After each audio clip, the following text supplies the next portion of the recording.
بسم اللہ الرحمن الرحیم۔ شروع اللہ کا نام لے کر جو بڑا مہربان نہایت رحم والا ہے۔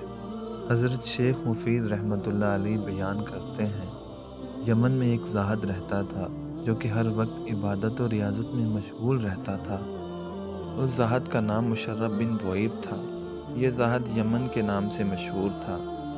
اس کی عمر 190 سال تھی اور یہ اکثر اوقات یہ دعا کرتا تھا، اے اللہ، اپنے حرم سے کسی بزرگ کو بھیج تاکہ میں اس کی زیارت سے مشرف ہو سکوں۔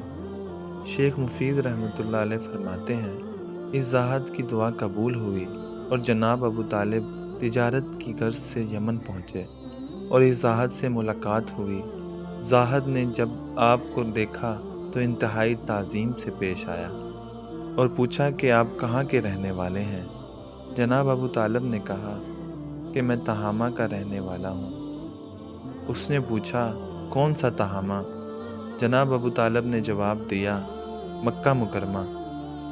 زاہد نے پوچھا کہ تمہارا تعلق کس قبیلے سے ہے؟ جناب ابو طالب نے جواب دیا کہ میرا تعلق بنی ہاشم عبد مناف سے ہے۔ زاہد نے جب جناب ابو طالب کی بات سنی تو بے اختیار آگے بڑھ کر بوسہ لیا اور کہنے لگا، الحمدللہ، میری دعا قبول ہوئی اور مجھے حرمین شریفین کے خادم کی زیارت نصیب ہوئی۔ پھر اس زاہد نے آپ سے نام دریافت کیا تو آپ نے بتایا کہ میرا نام ابو طالب ہے۔ زاہد نے پوچھا کہ آپ کے والد کا کیا نام ہے؟ تو جناب ابو طالب نے بتایا کہ میرے والد کا نام عبد المطلب ہے۔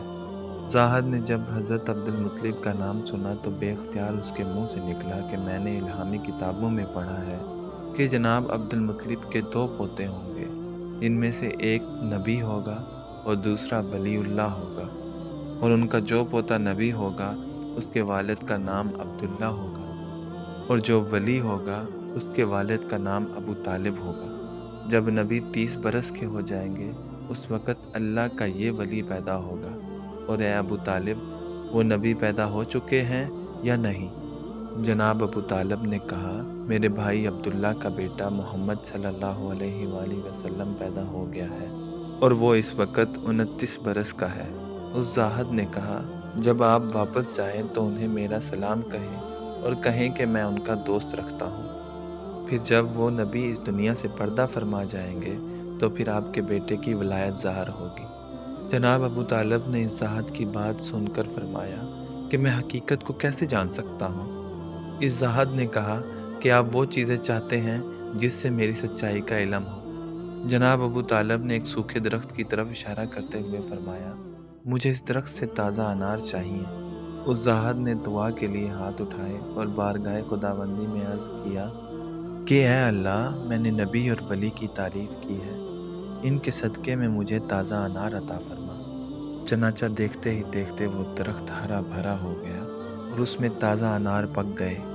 جناب ابو طالب نے وہ انار کھایا اور اس عابد کا شکریہ ادا کرتے ہوئے واپس مکہ مکرمہ روانہ ہوئے۔ شیخ مفید رحمۃ اللہ علیہ نے اس روایت کو مستند ذرائع سے روایت کیا ہے، جس سے حضرت سیدنا علی رضی اللہ تعالیٰ عنہ کی ولایت کی ان کی پیدائش سے پہلے پیشن گوئی کی گئی ہے۔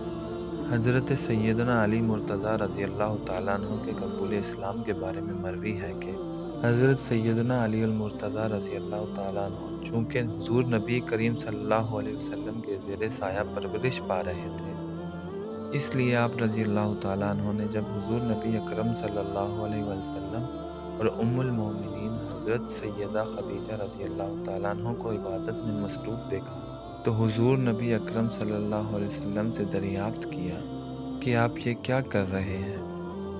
حضور نبی کریم صلی اللہ علیہ وآلہ وسلم نے فرمایا، ہم خدائے واحد کی عبادت کرتے ہیں۔ حضرت سیدنا علی المرتضیٰ رضی اللہ تعالیٰ عنہ نے دریافت کیا، یہ کیسی عبادت ہے؟ حضور نبی اکرم صلی اللہ علیہ وسلم نے فرمایا، یہ اللہ کا دین ہے اور اللہ نے مجھے اپنے دین کی تبلیغ اور لوگوں کی رشد و ہدایت کے لیے چنا ہے۔ میں تمہیں اسی اللہ واحد لا شریک پر ایمان لانے کی دعوت دیتا ہوں۔ حضرت سیدنا علی مرتضیٰ رضی اللہ تعالیٰ عنہ نے جب حضور نبی اکرم صلی اللہ علیہ وسلم کی بات سنی تو حیران ہو گئے اور پوچھا کہ میں نے پہلے کبھی اس دین کے بارے میں کچھ نہیں سنا، اس بارے میں فیصلہ کرنا مشکل نظر آتا ہے۔ اس لیے اس بارے میں اپنے والد سے مشورہ کرنا چاہتا ہوں۔ حضور نبی اکرم صلی اللہ علیہ وسلم نے فرمایا، علی رضی اللہ تعالیٰ عنہ، تمہیں اس بات کا حق حاصل ہے، لیکن ابھی تم اس بات کا ذکر کسی اور شخص سے نہ کرنا۔ حضرت سیدنا علی مرتضیٰ رضی اللہ تعالیٰ عنہ نے حضور نبی اکرم صلی اللہ علیہ وسلم سے وعدہ کیا کہ وہ اس بات کا ذکر کسی سے نہیں کریں گے۔ چنانچہ اس رات جب حضرت سیدنا علی مرتضیٰ رضی اللہ تعالیٰ عنہ سونے کے لیے لیٹے تو اس بات پر غور کرتے ہوئے سو گئے۔